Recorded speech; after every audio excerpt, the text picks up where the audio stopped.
जय भीम साथियों। कहीं हम भूल न जाएं कि इस कड़ी में आज हम एक ऐसे व्यक्ति के बारे में जानेंगे जिन्हें लोग कर्मवीर धम्म रक्षक नागपुर की पवित्र दीक्षा भूमि के विजेता एडवोकेट हरिदास आवड़े बाबू के नाम से जानते हैं। उनका पूरा नाम था हरिदास दामाजी आवड़े। यह अजीब संयोग है कि इसी कामठी छावनी में जय भीम के जनक बाबू हरदास एलन का भी जन्म हुआ है, जिन्होंने मरते दम तक बाबा साहब का साथ दिया। वैसे ही कर्मवीर बाबू हरिदास आवड़े, इन्होंने बाबा साहब के विचारों को प्रचार प्रसार करने का कार्य किया। यह करते समय उन्हें कई बार अपमानित होना पड़ा, लेकिन उन्होंने अपना कार्य मरते दम तक जारी रखा। बोधिसत्व डॉक्टर बाबा साहब अम्बेडकर द्वारा शुरू किए मानव मुक्ति के आंदोलन में जिन जिन लोगों ने अपना योगदान दिया, उनमें कर्मवीर बाबू हरदास आवड़े के योगदान का अपना अलग महत्व है।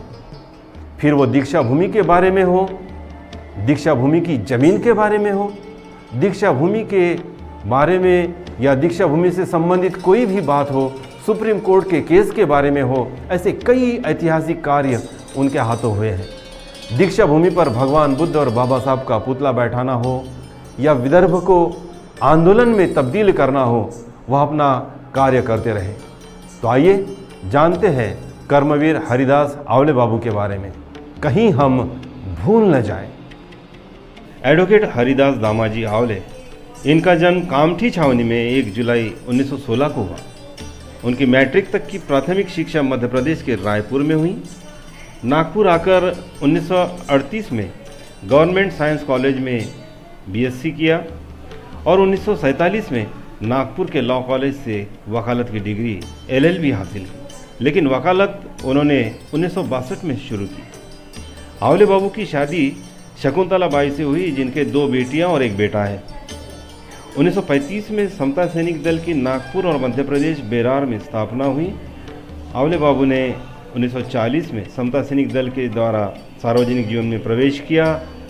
कुशल वक्ता के साथ साथ संगठन कुशलता, तत्वज्ञान पर अटूट निष्ठा की वजह से 1957 में समता सैनिक दल के राष्ट्रीय अध्यक्ष बने। बाबा साहब ने दलित शोषितों के लिए हकों की लड़ाई के लिए नागपुर में 20 जुलाई 1942 को शेड्यूल कास्ट फेडरेशन की स्थापना की और आवड़े बाबू की संगठन कुशलता को देखकर उन्हें सीपीआई एंड बेरार के शेड्यूल कास्ट फेडरेशन का सचिव नियुक्त किया। 1946 में नागपुर में जातीय दंगल हुई थी। उस समय आवड़े बाबू ने अन्य नेताओं को साथ लेकर अन्यायग्रस्त लोगों को सांत्वना देकर मदद की। हरदास बाबू आवड़े, यह जो नाम है बाबा साहब डॉक्टर आम्बेडकर के आंदोलन में और दलितों के आंदोलन में एक ऐतिहासिक नाम है। नागपुर में जहाँ तक मैं जानता हूँ उन्हें, उनका जन्म या उनका जीवन रायपुर के साथ तो जुड़ा है, लेकिन उनकी कर्मभूमि जो रही है वो नागपुर ही रही है। और वह भी उनका निवास जो था वो हरदास नगर में लश्करी बाग में था।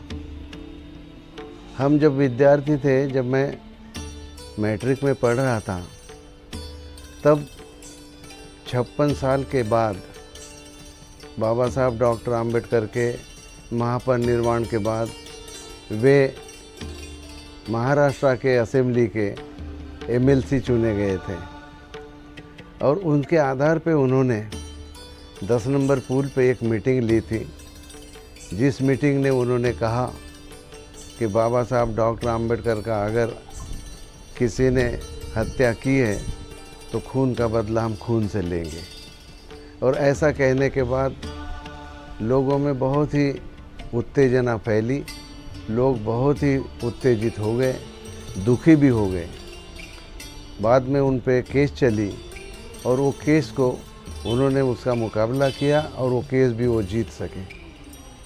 दूसरी बात मुझे जो याद आती है वो ये कि हमारे एक चचेरे भाई थे, वे गुमगांव के खदान पे काम करने के लिए गए थे, कुछ तरुण लोग एक गाँव देहात से। वहाँ जाने के बाद वहाँ उनके रहने की कोई व्यवस्था नहीं थी। ऐसे छोटे छोटे जिसे कहते हम झोपड़ियाँ बनाई थी उनके लिए, और वहाँ वे रहते थे, लेबर के तौर पे वहाँ लगे थे। रात में जब वो सो रहे थे तो किसी ने उनको डंक कर दिया। तो मित्र को उन्होंने कहा कि मुझे किसी ने काटा है, किसी प्राणी ने, बोलो किसी जीव जंतु ने मुझे काटा है। तो तरुण लड़के थे, कहने लगे अरे सो जा, कुछ भी नहीं होता। और बाद में वो जो काटने वाला जीव था वो सांप था और उसका जहर उसके शरीर में फैल गया। नागपुर में मेडिकल कॉलेज में जब लाया गया तब उनका देहांत हो गया था। अब उस दिन छुट्टी थी, बॉडी पोस्टमार्टम के बिना मिल नहीं सकती थी। ऐसे हालात में क्या किया जाए, तो हम परिवार के लोग जो थे, आवड़े बाबू हमारे एमएलसी हैं, तो उनके पास गए। उन्होंने मेडिकल में फ़ोन किया और कहा कि जल्द से जल्द वो बॉडी जो है पोस्टमार्टम करके लौटा दो। जब तक कि वो कहने लगे कि भाई यहाँ कोई साधन नहीं है और हमें थोड़ा सा देर लगेगी, लेकिन आवड़े बाबू के कहने के मुताबिक उन्होंने जल्द ही पोस्टमार्टम करके हमें बॉडी दे दी थी और हमें वहाँ से घाट रोड पे जाके उनकी उत्तर क्रिया करनी पड़ी। कहने का मतलब ये है कि आवड़े बाबू ये समाज के लोगों के भावनाओं से, उनकी अड़चनों से, दिक्कतों से, परेशानियों से कितने परेशान हुआ करते थे और किस तरह से तुरंत एक्शन लिया करते थे, इसकी बात मैंने ये उदाहरण के द्वारा कही है। रहा सवाल आवड़े बाबू और खोबरागड़े आवड़े, ऐसे समाज में झगड़े तैयार हो गए 3 अक्टूबर के मुद्दे पे। बाबा साहब डॉक्टर आम्बेडकर का परिनिर्वाण 1956 में 6 दिसंबर को हुआ और 3 अक्टूबर 1957 को रिपब्लिकन पार्टी की स्थापना हुई। आवड़े बाबू ने सबसे महत्वपूर्ण जो बात हमारे समाज के लिए की है वो ये की है कि दीक्षा भूमि जो थी बाबा साहब की, जहाँ उन्होंने दीक्षा दी थी, वह ज़मीन 14 एकड़ ज़मीन हमारे लोगों को मिलनी चाहिए, समाज आम्बेडकर समिति को मिलनी चाहिए। इसके लिए वो पूरी कोशिश करते रहे, पर सरकार उस बात को ध्यान देने के लिए तैयार नहीं थी। आवड़े बाबू ने एक प्लान किया। एक ही रात में उन्होंने दीक्षा भूमि पे भगवान बुद्ध की मूर्ति खड़ी कर दी। उस मूर्ति को खड़ी करने में भंते धीर धम्म बाद में उनका नाम हुआ, जिन्हें मेंढे गुरुजी कहा करते थे, और गजघाटे जी थे अपने 5 पौली के, उन्होंने वो मूर्ति एक रात में खड़ी कर दी। पुलिस ने रोका। अगले दिन पूछा कि ये मूर्ति किसने बनाई है। बहुत सारे लोगों ने कह दिया, जिम्मेदार लोगों ने कह दिया कि हमने नहीं बनाई। तो पुलिस ने कहा कि अगर ये मूर्ति किसने बनाई इस बात को कोई स्वीकार नहीं करेगा तो ये मूर्ति यहाँ से हटा दी जाएगी, एनक्रोचमेंट माना जाएगा। और तब ये आवड़े बाबू नाम के बाबा साहब डॉक्टर आम्बेडकर के अनन्य सेवक थे, नेता थे, उन्होंने कहा कि ये मूर्ति मैंने लगाई है, आपको जो करना है सो कर लीजिए। और इस तरह से पुलिस को वो मूर्ति को हाथ लगाने की हिम्मत नहीं हुई। आगे चल के बहुत आंदोलन हुए। दीक्षा भूमि को प्राप्त करने के लिए आवड़े बाबू ने स्वयं असेंबली में, यानी परिषद में, उन्होंने प्रस्ताव भी रखा कि ये दीक्षा भूमि की ज़मीन बौद्धों को जो धर्मांतरित हुए हैं, नव धर्मांतरित हो गए, अभी धर्मांतरित हो गए, उनको दी जाए। और यशवंतराव चौहान जब चीफ मिनिस्टर थे, उनके ज़माने में ये दीक्षा भूमि नागपुर को अपने आम्बेडकर समिति को दे दी गई, सौंप दी गई। अगर आवड़े बाबू ने ये हिम्मत नहीं दिखाई होती, अगर ये नहीं कहा होता कि मैंने ये मूर्ति बनाई है, सरकार को जो करना है वो मेरे प्रति करे, ये हिम्मत, ये हौसला और ये ताकत और ये अम्बेडकरी निष्ठा आवड़े बाबू ने दिखाई, तब कहीं जाकर ये दीक्षा भूमि हम बौद्धों को प्राप्त हुई है। दूसरी बात, आवड़े बाबू जी के बारे में कहने की जो है, वो ऐतिहासिक कार्य जो किया है, जैसे दीक्षा भूमि प्राप्त करने का ऐतिहासिक कार्य उन्होंने किया, उसी तरह से जब डॉक्टर डीपी मेश्राम और शंभरकर केस इलेक्शन की बात आई तो मुद्दा उपस्थित हुआ कि कोई एक कैंडिडेट है, उसने बौद्ध धर्म की दीक्षा ली है, तो उसे रिजर्व सीट पे लड़ने का अधिकार नहीं है। और ये मामला कोर्ट में गया, हाई कोर्ट में गया।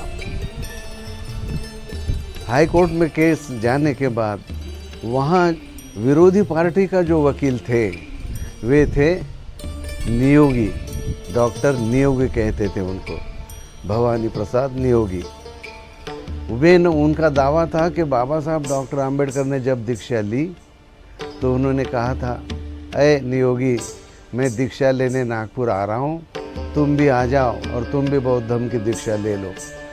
तो भाषण में कहा करते थे कि बाबा साहब डॉक्टर आम्बेडकर के कहने के मुताबिक मैंने उनके हाथों, उनके उपस्थिति में बौद्ध धर्म की दीक्षा ली है। ऐसा कहने वाले नियोगी वहाँ जब उन्होंने विरोधी पार्टी के द्वारा वकालत की तो कहा कि बाबा साहब डॉक्टर आम्बेडकर ने बौद्ध धर्म की दीक्षा लेने के कारण एक दिन में 5 लाख लोग बौद्ध धर्म में दीक्षित हो गए और हिंदू धर्म का उन्होंने त्याग कर लिया। उससे मैं इतना परेशान हो गया हूँ, इतना दुखी हो गया हूँ कि मैंने 20 साल पहले जो वकील का कोट दीवार को टांग दिया था वो दोबारा मैंने पहन लिया है और मैं इस बात की कोशिश कर रहा हूँ कि ये धर्मांतर सिद्ध न हो। और उन्होंने वहाँ ये सिद्ध करने की कोशिश की कि it was not a conversion, it was a political meeting. Baba Saheb doctor Ambedkar ने 14 अक्टूबर को जो दीक्षा दी वह धम्म का कन्वर्शन का मीटिंग नहीं थी, वह केवल राजकीय मीटिंग थी।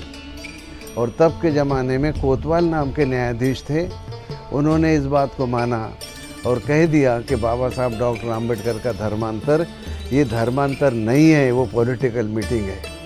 इसका मतलब साफ था कि जो लोग बौद्ध बन गए दीक्षा भूमि पे और बाद में भी जिन्होंने बौद्ध धर्म की दीक्षा ले ली वे सारे के सारे लोग हिंदू ही है, वो बौद्ध नहीं बने हैं, ये उनका दावा था। आवड़े बाबू को ये बात बहुत ही खतरनाक तरीके से उनको लगा कि ये बाबा साहब डॉक्टर आम्बेडकर के धम्म क्रांति को नष्ट करने का प्रयोग है। उन्होंने नागपुर के लोगों से 1-1 रुपया वर्गणी जमा की, पैसा इकट्ठा किया और सुप्रीम कोर्ट में केस ले गए। और वहाँ गजेंद्र गढ़कर नाम के न्यायाधीश, मुख्य न्यायाधीश थे, उनके सामने ये केस चली तो उनका आवड़े बाबू ने जो केस की थी उसके विरोध में जो वकील थे वो बाबा साहब डॉक्टर आम्बेडकर का नाम केवल आम्बेडकर लिया करते थे।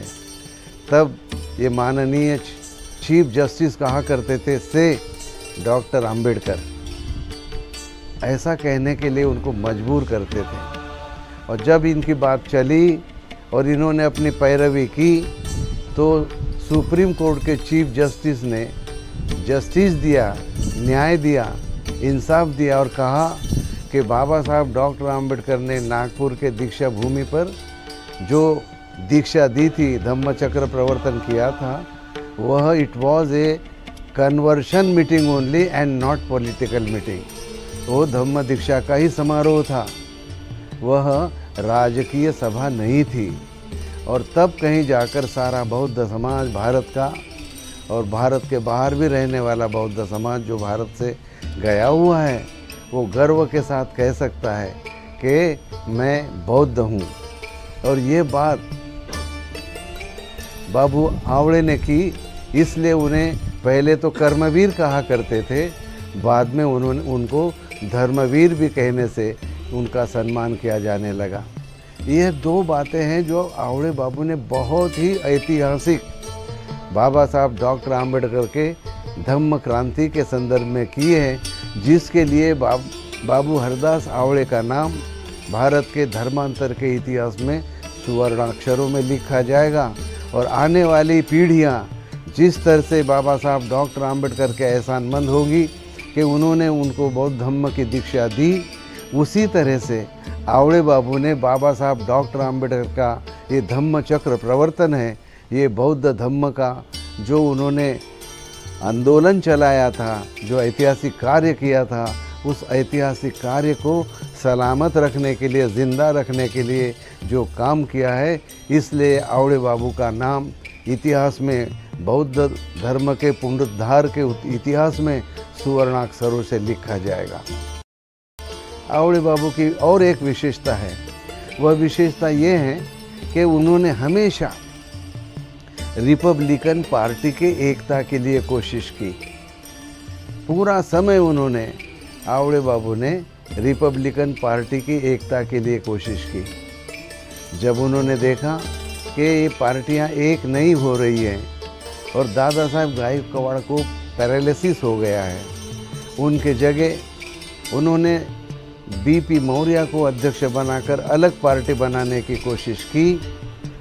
तब आवड़े बाबू ने हालांकि उनका खोरी यानी बैरिस्टर खोबरागड़े साहब से मतभेद हुआ था, उनके नाम से और इनके नाम से अलग अलग गुट चल रहे थे, तब भी आवड़े बाबू ने सोचा कि अगर ये और एक पार्टी बनी तो बहुत ही समाज का नुकसान हो जाएगा।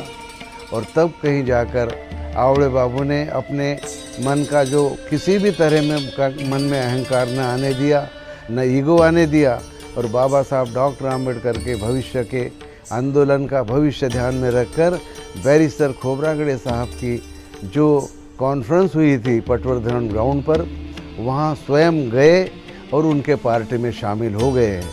कहने का मतलब ये है कि आवड़े बाबू अगरचे विनाशक होते, अगर आवड़े बाबू रिपब्लिकन पार्टी के दुश्मन होते, अगर बाबा साहब डॉक्टर आम्बेडकर के आंदोलन के दुश्मन होते, तो उन्होंने इस तरह से नम्रतापूर्वक जाकर बैरिस्टर खोबरागड़े साहब के पार्टी में खुद को विलीन नहीं किया होता। और एक बहुत ही महत्वपूर्ण बात, ऐतिहासिक बात आवड़े बाबू के बारे में कही जा सकती है कि बाबा साहब डॉक्टर आम्बेडकर ने थॉट्स ऑन लिंग्विस्टिक स्टेट्स नाम की किताब लिखी थी, और उसमें बाबा साहब डॉक्टर आम्बेडकर ने छोटे छोटे राज्य होने चाहिए इसके लिए वकालत की थी। उन्होंने कहा था कि जहाँ बहुत बड़ा पेड़ होता है उसके नीचे केवल घास ही पनपता है, कोई दूसरा पेड़ पैदा नहीं हो सकता, ऊंचा नहीं हो सकता, बढ़ नहीं सकता। और इसलिए उस ज़माने में संयुक्त महाराष्ट्र का बहुत बड़ा आंदोलन जारी था। उसमें डांगे शामिल थे, आचार्य अत्रे शामिल थे, एस.एम. जोशी शामिल थे और बहुत लोग शामिल थे।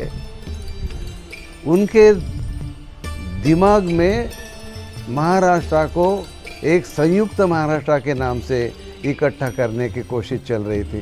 संयुक्त महाराष्ट्र का मतलब होता था कि वो जो सारी महाराष्ट्र जो है वो महाराष्ट्र एक झंडे के नीचे आ जाए, एक सरकार के नीचे आ जाए। आवड़े बाबू को ये बात पसंद नहीं आई। उन्होंने थॉट्स ऑन लिंग्विस्टिक स्टेट्स नाम की किताब जो है भाषावार प्रांत रचना, उसका आधार लेकर बस्ती बस्ती में, गली गली में, गांव गांव में, शहर शहर में अलग जगाया और लोगों को वो किताब के द्वारा समझाया कि बाबा साहब डॉक्टर आम्बेडकर ने महाराष्ट्र के 4 विभाग होने चाहिए, इसकी वकालत की है। और उसके आधार पे उन्होंने कहा कि विदर्भ जो है ये विदर्भ स्वतंत्र होना चाहिए, क्योंकि ये बहुत ही पुराने ज़माने से, अशोका महाराजा के ज़माने से ये विदर्भ कहलाता है। विदर्भ संस्कृत में विदर्भ रीति नाम की रीति कहलाती है। ये विदर्भ में नागार्जुन हुए हैं, ये विदर्भ में भवभूति हुए हैं। ये विदर्भ बहुत ही नाग लोगों के साथ संबंधित रहा और अंग्रेज के ज़माने से ये नागपुर मध्य प्रांत की राजधानी रही है। और इसलिए आवड़े बाबू ने पूरी कोशिश की, इलेक्शन भी ये मुद्दे पे लड़ाया और आज तक के उनके विचारों को लेकर बाबा साहब डॉक्टर आम्बेडकर के लोग विदर्भ के आंदोलन का समर्थन कर रहे हैं और अभी भी ये उम्मीद कर रहे हैं कि आवड़े बाबू के कहने के मुताबिक बाबा साहब डॉक्टर आम्बेडकर का ये जो थॉट्स ऑन लिंग्विस्टिक स्टेट्स में कहा गया विषय है, ये स्वतंत्र विदर्भ बने, उधर मराठवाड़ा बने, उधर पश्चिम महाराष्ट्र बने और एक बम्बई प्रांत का, ऐसे 4 प्रांत महाराष्ट्र के हो जाए। उनके ही कहने के मुताबिक मायावती ने यूपी में अपने असेंबली में प्रपोजल लाया, प्रस्ताव लाया और वहाँ उन्होंने यूपी का एक प्रांत अलग बनाया, जिसे देहरादून की उसकी राजधानी है, उत्तरांचल के नाम से। उधर झारखंड बना बिहार में, इधर छत्तीसगढ़ बना। ये जो बातें हुई है वो केवल बाबा साहब डॉक्टर आम्बेडकर के कारण हुई है। यहाँ आंध्रा बना था, उसमें तेलंगाना भी बना और आंध्रा अलग बना। दुर्दैव की बात है, दुख की बात है कि इतने सारे सालों के बाद विदर्भ का आंदोलन जारी है। जितने भी कमीशन बने हैं उन्होंने ये समर्थन किया है कि विदर्भ अलग होना चाहिए। और ये नागपुर ऐसा बदनसीब शहर है, नागपुर ऐसी बदनसीब राजधानी है कि जो बम्बई राजधानी नहीं थी वो राजधानी बनी, भोपाल जो राजधानी नहीं थी वो राजधानी बना, और नागपुर की राजधानी का सम्मान जो था वो छिन गया। और नागपुर को उप राजधानी कहलाने पे तसल्ली करनी पड़ रही है। अगर आवड़े बाबू अगर आज जिंदा होते तो वो इसके लिए पूरी कोशिश करते कि हमारे पार्टी के लोग, विरोधी पार्टी जिनकी विचारसरणी जाति भेद पे आधारित है, वर्णाश्रम पे आधारित है, जो मनोवृत्ति के लोग हैं, जो आरक्षण के विरोधी हैं, जो भारत के संविधान के विरोध में हैं, जो भारत के संविधान को ब्रिटिश छाप कहते हैं और बाहर के देशों से ली हुई अनेक बातों का एक बनाया हुआ संविधान कहते हैं। अगर आवड़े बाबू होते तो आज के हालात में उन्होंने अलग जगाया होता, सारे समाज को इकट्ठा किया होता। किसी नरेंद्र यादव को उधर जाने की हिम्मत नहीं होती, किसी और आदमी को, किसी भिक्खू को, किसी समाज के तथाकथित नेता को, उनके विरोधी पार्टी में जो बाबा साहब डॉक्टर आम्बेडकर के धर्मांतर को नहीं मानते, बाबा साहब के विचारों का विरोध करते हैं, उनके समता स्वतंत्रता को नहीं मानते, समरसता को मानते हैं, उन लोगों को, जिन लोगों ने बाबा साहब डॉक्टर आम्बेडकर ने कहा था कि इस देश में विभूति पूजा नहीं होनी चाहिए, अगर हमें सलामत रखनी है लोकशाही तो किसी भी आदमी को कितना भी बड़ा क्यों न हो जाए उसके चरणों पे अपने आज़ादी के फूल नहीं डालने चाहिए, अर्पण नहीं करने चाहिए। लेकिन आज ये कह रहे हैं कि ये आज जो हमारा प्राइम मिनिस्टर है वो भगवान का अवतार है, ये कहने तक कि उनकी हिम्मत बढ़ गई है। और माइनॉरिटी के दिलो दिमाग में, शेड्यूल कास्ट लोगों के दिलो दिमाग में, पिछड़े वर्ग के दिलो दिमाग में एक डर पैदा हो गया है कि ये शासन अगरचे कामयाब रहा तो हमारे अधिकार छीन लिए जाएंगे। माइनॉरिटी को हमेशा सुरक्षितता महसूस करनी चाहिए, होनी चाहिए। यह बात बाबा साहब डॉक्टर आम्बेडकर ने भारत के लोकशाही के कामयाबी के लिए कही थी। इस पे भी धोखा निर्माण हुआ है और आज हमारे देश में दोबारा धर्म के नाम पे इलेक्शन लड़े जा रहे हैं। अगर आज आवड़े बाबू होते तो उनकी बहुत बार बार याद आती है कि उन्होंने ये अलग जगाया होता, ये बाबा साहब डॉक्टर आम्बेडकर का झंडा कंधे पे लिया होता और इस देश में लोकशाही सलामत रहे, भारत का संविधान सलामत रहे, हिंदू मुस्लिम भाई भाई रहे, दलित लोग भाई भाई रहे। इस प्रकार के विचार उन्होंने लोगों के सामने रखे होते। आज हम उनकी शताब्दी मना रहे हैं तो आज उनकी बहुत ज़रूरत है हम उनको दोबारा याद करें और उनके नक्श कदम पे बाबा साहब के कहने के मुताबिक चलने की कोशिश करें तो सही माने में हम उनको उनके जन्म शताब्दी को संपन्न कर रहे हैं, उनको आदरांजलि अर्पण कर रहे हैं, उनको अपना सम्मान दे रहे हैं। इसका अर्थ ऐसा होगा और हम उम्मीद करते हैं और मैं अपने सारे समाज के द्वारा, अपने लोगों के द्वारा, बाबा साहब के अनुयायी के द्वारा और जो दूसरे पार्टी के लोग भी आवड़े बाबू के व्याख्यान पे, उनके वक्तृत्व पे दीवाने थे, उन तमाम लोगों के द्वारा मैं उन्हें अपनी आदरांजलि अर्पण करता हूँ।